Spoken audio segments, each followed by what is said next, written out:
Hello everyone, welcome to career gain. आज हम यहाँ पर सीडीपी के कुछ महत्वपूर्ण प्रश्नों को हल करेंगे और ये जो प्रश्न है वो टीचिंग एग्ज़ाम के दृष्टि से बहुत ही ज़्यादा महत्वपूर्ण है और TET, C TET, H TET, super TET इन सभी परीक्षाओं में बार बार पूछे जाते हैं। तो चलिए स्टार्ट करते हैं। आज का हमारा पहला क्वेश्चन है, एक भावात्मक रूप से संतुलित छात्र। ऑप्शन ए है कक्ष में अपने सहपाठियों से मैत्रीपूर्ण संबंध रखता है। ऑप्शन बी है कक्ष में अपने सहपाठियों से प्रभावित अंतःक्रिया नहीं करता। सी है वह नवीन विचारों में कोई योगदान नहीं देता। और ऑप्शन डी है वह सहपाठियों द्वारा दिए गए विचारों का सम्मान नहीं करता। तो देखिए यहाँ पे संतुलित छात्र के बारे में कहा गया है, तो ऑप्शन ए जो है वो हमारा राइट आंसर है। जो भावात्मक रूप से संतुलित छात्र है वो सहपाठियों से मैत्रीपूर्ण संबंध बनाए रखता है। नेक्स्ट क्वेश्चन है क्वेश्चन नंबर 2। यदि कोई विद्यार्थी कोई प्रश्न पूछता है जिसका उत्तर आपके पास नहीं है तो आप क्या करेंगे? तो आपको देखना है। ऑप्शन ए है छात्र से कहेंगे कि उसका प्रश्न बेतुका है। तो ये ऑप्शन तो गलत ही लग रहा है, क्योंकि ऐसा तो कह ही नहीं सकता टीचर। विद्यार्थी कोई भी प्रश्न करता है, एक शिक्षक का फ़र्ज़ है कि वो उसको संतुष्ट करे, विद्यार्थी को पूर्णतः संतुष्ट करे। तो ये जो है छात्र से कहेंगे कि उसका प्रश्न बेतुका है, ये ऑप्शन तो रॉन्ग हो गया हमारा। सेकंड ऑप्शन है उसे टालने का, यहाँ से टालना है, टालने का प्रयास करेंगे, ये भी रॉन्ग है। सी है प्रश्न का जवाब ढूंढेंगे और अगले दिन उसे बताएंगे, ये सही लग रहा है। लेकिन नेक्स्ट ऑप्शन भी देख लेते हैं हम। छात्र को अनावश्यक प्रश्न पूछने के लिए झपट देंगे, तो ये तो गलत है। तो ऑप्शन जो सी है वो हमारा राइट आंसर है। नेक्स्ट क्वेश्चन है क्वेश्चन नंबर 3। एक बालक के व्यक्तित्व के मापन की सर्वाधिक वस्तुनिष्ठ विधि कौन सी है? व्यक्तित्व मापन की विधि बतानी है आपको यहाँ पर। तो ऑप्शन ए है प्रक्षेपी विधि, बी है साक्षात्कार विधि, सी है प्रश्नावली विधि एंड डी ऑप्शन है समाजमिति विधि। समाजमिति विधि। तो देखिए यहाँ पे व्यक्तित्व मापन की विधि पूछी गई है। तो जो समाजमिति विधि है वो समूह के सदस्यों के मध्य पारस्परिक संबंधों का अध्ययन करवाती है। मतलब समाजमिति विधि में समूह में सदस्य होते हैं और उनके मध्य जो संबंध होता है उनका अध्ययन किया जाता है, जिससे उनका व्यक्तित्व का पता चलता है। तो हमारा ऑप्शन डी जो है वो राइट आंसर है। नेक्स्ट क्वेश्चन है क्वेश्चन नंबर 4। विद्यार्थियों को दिए जाने वाले परामर्श की सर्वाधिक उपयोगिता यह है कि परामर्श की इससे ज्ञान बढ़ता है, उनका कौशल बढ़ता है, उनमें आत्मविश्वास की अभिवृद्धि होती है या वे दुनियादारी में सफल बन जाते हैं। तो देखिए विद्यार्थियों को परामर्श जब दिया जाता है तो उनमें क्या होता है, आत्मविश्वास बढ़ता है।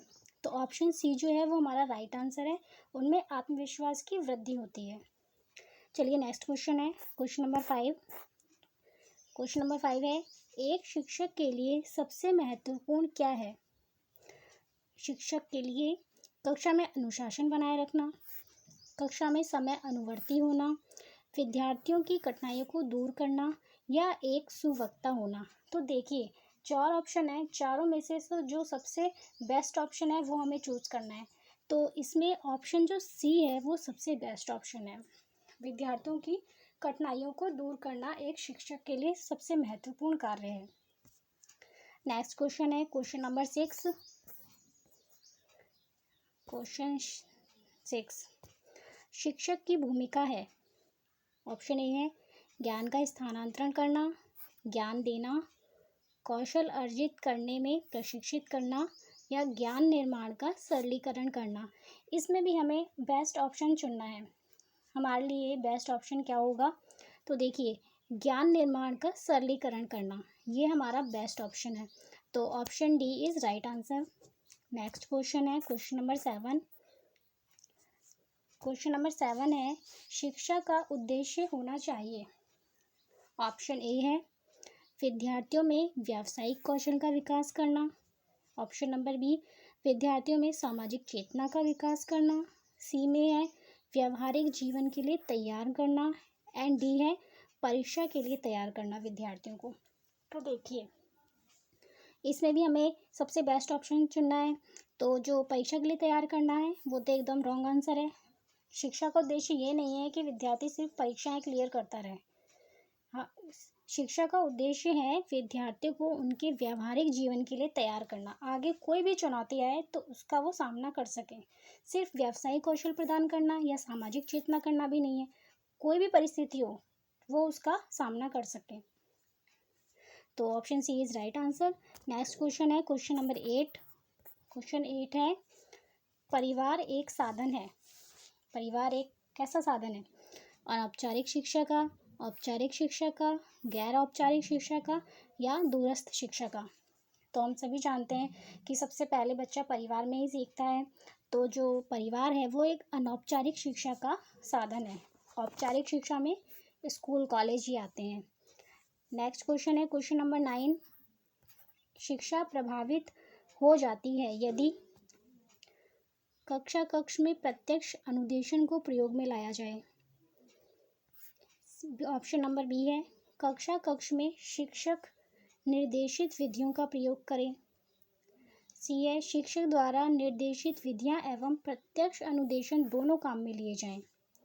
एंड डी है छात्र केंद्रित अनुदेशन और अंतःक्रियात्मक विधियों का उपयोग किया जाए। तो देखिए इसमें हमें बेस्ट ऑप्शन चुनना है। शिक्षा प्रभावित कब होगी? जब छात्र के लिए शिक्षा होगी, मतलब मेन जो सेंटर जो है उसको छात्र को रखा जाएगा सेंटर में। तो छात्र केंद्रित अनुदेशन होगा और अंतःक्रियात्मक विधियों का उपयोग किया जाएगा तो ही शिक्षा प्रभावित हो जाती है। तो बेस्ट ऑप्शन है डी। तो हमारा आंसर भी है डी। नेक्स्ट क्वेश्चन है क्वेश्चन नंबर 10। देखिए इसमें ज़्यादा क्वेश्चन को शामिल नहीं किया गया है, 20 क्वेश्चन ही है और हम क्वेश्चन नंबर 10 पे पहुंच गए हैं। क्वेश्चन नंबर 10 है प्राथमिक शिक्षक के लिए बाल मनोविज्ञान का ज्ञान आवश्यक है क्योंकि प्राथमिक शिक्षक 5th क्लास तक के जो टीचर होते हैं उनके लिए बाल मनोविज्ञान का ज्ञान आवश्यक है क्योंकि यह बच्चों को अनुशासित बनाने में सहायता करता है। ऑप्शन बी है परीक्षा परिणाम में उन्नति होती है। तो देखिए परीक्षा परिणाम हमारा उद्देश्य नहीं होता है, तो ये तो पहले ही रॉन्ग हो गया। यह बच्चों को अभिप्रेरित करने के लिए सुविधाजनक तरीका बन जाता है। या ऑप्शन डी बच्चों के व्यवहार को समझने में शिक्षक की सहायता करता है। तो बेस्ट ऑप्शन है ऑप्शन नंबर डी। बाल मनोविज्ञान बच्चों के व्यवहार को समझने में शिक्षक की सहायता करता है। नेक्स्ट क्वेश्चन है क्वेश्चन नंबर 11। क्वेश्चन नंबर 11 है बच्चों के विकास के सिद्धांतों को समझना शिक्षक की सहायता करता है। ऑप्शन ए है शिक्षार्थी की आर्थिक पृष्ठभूमि को पहचानने में, शिक्षार्थियों को क्यों पढ़ना चाहिए यह औचित्य स्थापित करने में, शिक्षार्थियों की भिन्न अधिगम शैलियों को प्रभावी रूप से संबोधित करने में या शिक्षार्थी के सामाजिक स्तर को पहचानने में। तो देखिए विकास के सिद्धांतों को समझना क्यों जरूरी है? भिन्न अधिगम शैलियों को प्रभावी रूप से संबोधित करने में। यहाँ पे बेस्ट ऑप्शन यही है, तो option C is right answer. Next question है क्वेश्चन नंबर 12। समान आयु के बच्चों में भी आकृति, योग्यता, स्वभाव, रुचि, प्रवृत्ति और अन्य बातों में बहुत अंतर होता है। सब में अंतर होता है। इस संदर्भ में विद्यालय की क्या भूमिका है? विद्यालय को क्या करना चाहिए इस संदर्भ में? तो ऑप्शन ए है सुनिश्चित करना कि सभी बच्चों का विकास एक ही प्रकार से हो। विद्यालय को ये सुनिश्चित करना चाहिए कि एक ही प्रकार से विकास हो बच्चों का। वैसे ये तो नहीं हो सकता क्योंकि विकास की गति सभी में अलग अलग होती है। सभी बच्चे में भिन्न भिन्न व्यक्ति में भिन्न भिन्न स्तर पे भिन्न भिन्न गति से विकास होता है। तो विकास की एक ही प्रकार से हो, ये तो ऑप्शन रॉन्ग हो गया। ऑप्शन बी है सुनिश्चित करना कि प्रत्येक बच्चे की अपनी क्षमताओं के अनुसार विकास के अवसर मिले। ये ऑप्शन सही लग रहा है, लेकिन नेक्स्ट ऑप्शन भी देख लेते हैं हम। बच्चों के आकलन के लिए नियामक मानक स्थापित करना, तो मानक तो रॉन्ग हो जाता है। मानक आएगा वो रॉन्ग आंसर ऑप्शन होगा हमारे लिए। नेक्स्ट ऑप्शन है ऑप्शन नंबर डी, सुनिश्चित करना कि शिक्षक मानवीकृत निर्देश और पाठ्य पुस्तकों का उपयोग करें। तो मानवीकृत निर्देश और पाठ्य पुस्तक, ये पाठ्य पुस्तक हैं, ये हमारे लिए रॉन्ग है, नेगेटिव रोल में जाते हैं पाठ्य पुस्तक। तो यहाँ पे बेस्ट ऑप्शन है ऑप्शन नंबर बी, ये सुनिश्चित करना कि प्रत्येक बच्चे की अपनी क्षमताओं के अनुसार विकास के अवसर मिले। अलग अलग बच्चे होते हैं, अलग अलग उनकी क्षमताएं होती हैं, उसी अनुसार उन्हें अवसर दिए जाएं। ऐसा नहीं है कि सभी बच्चों को एक ही प्रकार के अवसर मिले। नेक्स्ट क्वेश्चन है क्वेश्चन नंबर 13, प्राथमिक स्तर पर मूल्य की शिक्षा देने की सर्वोत्तम विधि है। मूल्य के महत्व को बताना। देखिए प्राथमिक स्तर पर बच्चे छोटे होते हैं, तो महत्व बताना उनके लिए मतलब महत्वहीन हो जाएगा। बताना सिर्फ उनके लिए, उन्हें तो करके दिखाना पड़ता है तब वो समझते हैं। तो महत्व को बताना तो गलत ऑप्शन है। मूल्य के पालन ना करने पर दंडित करना भी नेगेटिव हो गया। अध्यापक के व्यवहार में मूल्य स्थापना और उपयुक्त सभी, ये ऑप्शन तो है ही नहीं क्योंकि ये दोनों हमारे रॉन्ग हो गए। तो ऑप्शन सी इज राइट। सबसे पहले अध्यापक को खुद एक आइडियल टीचर की तरह उनके सामने रहना पड़ेगा, तभी बच्चे अपने शिक्षक से सीखेंगे, उसकी बातों को फॉलो करेंगे। तो नेक्स्ट क्वेश्चन है क्वेश्चन नंबर 14, नवजात शिशु का भार होता है। देखिए नवजात शिशु का भार होता है 7 पाउंड। नेक्स्ट क्वेश्चन है क्वेश्चन नंबर 15, सृजनात्मक उत्तरों के लिए आवश्यक है। सृजनात्मकता का संबंध किससे होता है? बौद्धिक विकास से। तो बौद्धिक विकास से होता है क्रिएटिविटी, मतलब बुद्धि से संबंधित है ना क्रिएटिविटी। तो इसके लिए आवश्यक क्या है? प्रत्यक्ष शिक्षण और प्रत्यक्ष प्रश्न, विषय वस्तु आधारित प्रश्न, मुक्त उत्तर वाले प्रश्न, या एक अत्यंत अनुशासित कक्षा। तो देखिए अनुशासित कक्षा और विषय वस्तु आधारित प्रश्न, ये तो क्लोज एंडेड प्रश्न, ये विषय वस्तु आधारित तो जैसे हो गए ना वस्तुनिष्ठ प्रश्न, वो हो गए। इसमें तो बच्चा ज़्यादा सोच ही नहीं पाएगा, क्रिएटिविटी उसकी बढ़ ही नहीं पाएगी। जो मुक्त उत्तर वाले प्रश्न हैं, क्वेश्चन एक होगा और उसके आंसर 10 होंगे 20 होंगे, तो वो अलग अलग तरीके से सोचेगा। हर बच्चा अलग अलग कुछ सोचने की कोशिश करेगा। तो ये होते हैं मुक्त उत्तर वाले प्रश्न, 10 होंगे, हो सकता है 20 हों, अलग अलग तरीके से सोचेगा, कुछ भी नया खोजने की कोशिश करेगा। वो होता है मुक्त उत्तर वाले प्रश्न, जिससे कि उसकी क्रिएटिविटी बढ़ेगी। तो option C is right answer. Next question है क्वेश्चन नंबर 16, निम्नलिखित में से कौन सा मानव विकास का सिद्धांत नहीं है? देखिए निरंतरता का सिद्धांत ये तो है, और अनुक्रमिकता का सिद्धांत ये भी है, अनुक्रम का सिद्धांत, सामान्य से विशिष्ट का सिद्धांत भी है। और नेक्स्ट है प्रतिवर्ती। देखिए विकास प्रतिवर्ती नहीं होता, रिवर्सिबल नहीं होता, तो मानव विकास का सिद्धांत नहीं है। Option D is our right answer. Next question है क्वेश्चन नंबर 17, यदि एक बालक कक्षा में भाग लेने में संकोच करता रहेगा तो आप क्या करेंगे? देखिए इसके ऑप्शन है, उससे प्रश्न नहीं पूछेंगे, ऐसा तो नहीं होना चाहिए। वैसे उससे प्रश्न नहीं, अगर संकोच करेगा तो क्या टीचर उससे कुछ कहेगा नहीं, उससे प्रश्न नहीं पूछेगा, तो ये ऑप्शन तो रॉन्ग हो गया। ऑप्शन बी है, जिन प्रश्नों के उत्तर वह दे सकता है केवल उन्हीं प्रश्नों को पूछेंगे। वैसे ये भी सही नहीं है सिर्फ वही प्रश्न पूछना। नेक्स्ट देख लेते हैं, उन प्रश्नों को नहीं पूछेंगे जिनके उत्तर उसकी सामर्थ्य से बाहर हैं, जिसके कारण वह कक्षा में उपवास नहीं होगा, यहाँ उपहास होगा, उपहास का कारण बन सकता है। हाँ ये तो है कि ऐसे क्वेश्चन नहीं पूछेंगे, उपहास का कारण बन सकता है। नेक्स्ट ऑप्शन है, उसे केवल तब तक प्रश्न पूछेंगे जब तक वह उनके उत्तर देने के लिए उत्साहित होगा। ये हमारा सबसे बेस्ट ऑप्शन रहेगा। हम क्या नहीं करेंगे, उसे तब तक प्रश्न पूछेंगे जब तक वो उत्साहित रहेगा। तो option D is our right answer. देखिए हमें सारे ऑप्शन पढ़ने पड़ेंगे और उसमें जो बेस्ट ऑप्शन होगा ना उस पर राइट करना पड़ेगा उसे। तो इसलिए हमने सारे कुछ ऑप्शन पढ़े हैं और डी हमारा सबसे बेस्ट ऑप्शन है, तो वही हमारा आंसर हो गया। नेक्स्ट क्वेश्चन है क्वेश्चन नंबर 18। एक शिक्षक को साधन संपन्न होना चाहिए, इसका अर्थ क्या है? साधन संपन्न, शिक्षक का साधन संपन्न होना क्या होता है?